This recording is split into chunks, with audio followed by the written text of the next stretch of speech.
یاس فروشی نیستم خیلی ما خوشید کامرش کنم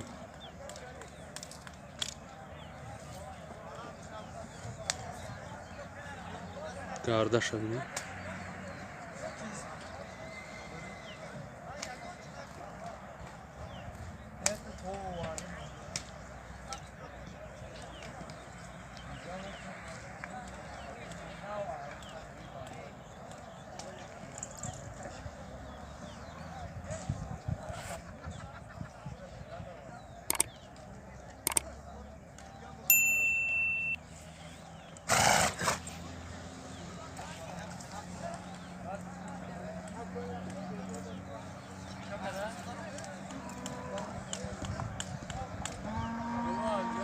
خیلی اسب بودری هم بردارم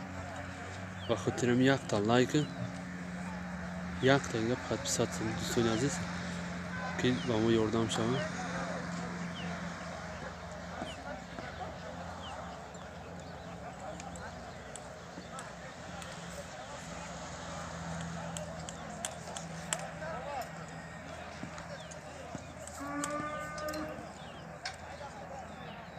شد اسبی زنه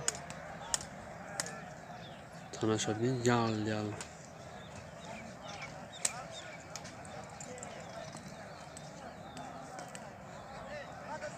سفیده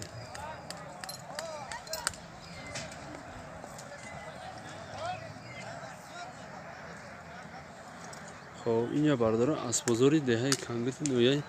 تیمور ملیکه اینجاش اسب بزرگه همین جایی که در اکران دیدیسن اسب بزرگه خب بچه های کنگرت اگر باشین تماشا کنین که وطنتون دهتون مقصد کدام این دهه باشه لیکن نمیدونم نومی دهه چه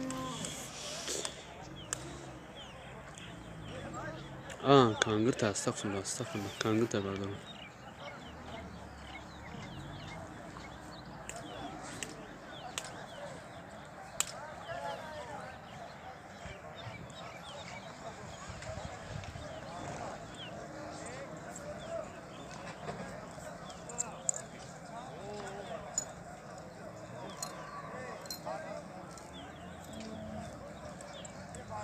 Anayı